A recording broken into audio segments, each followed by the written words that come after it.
In the world of politics, winning is usually the end of the story.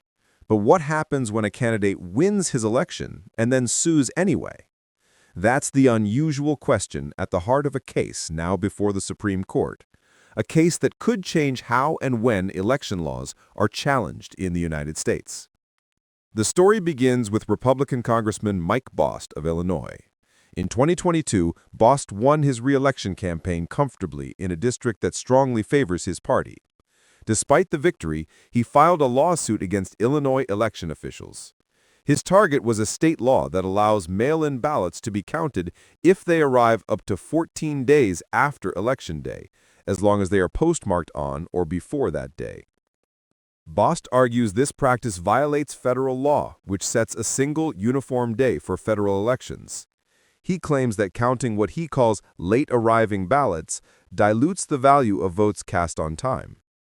This isn't just an issue in Illinois.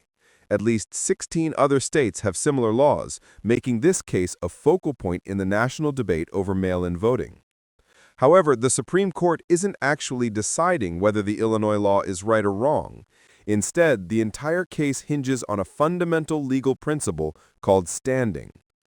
So what is legal standing?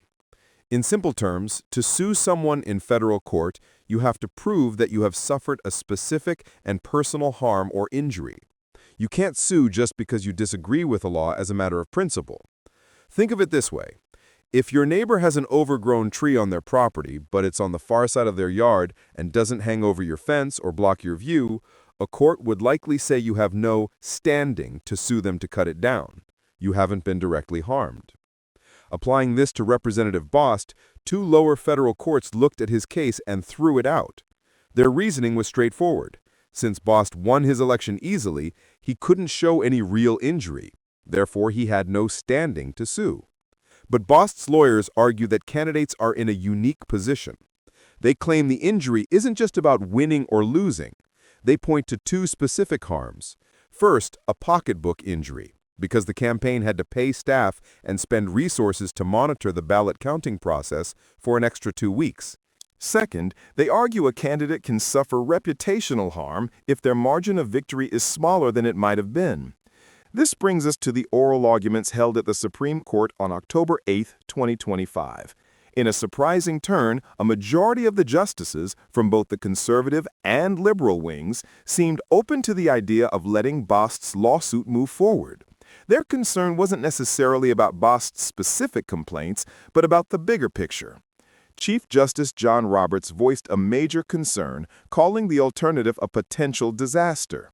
He worried that if only candidates in very close races are allowed to sue, courts would be forced to jump into election disputes at the most fraught time, right after an election when tensions are highest.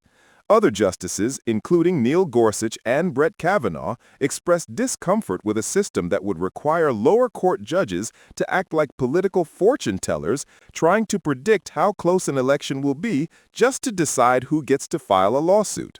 Not all justices were convinced.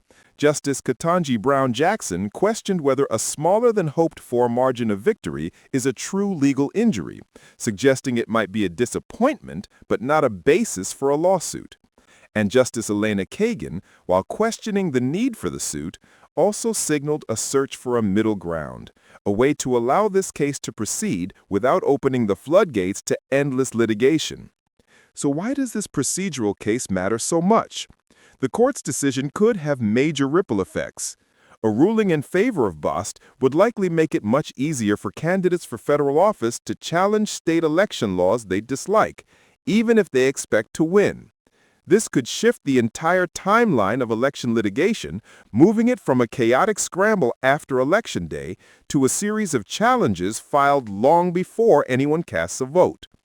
The case is deeply connected to the broader, ongoing political debates about election integrity and the reliability of mail-in voting.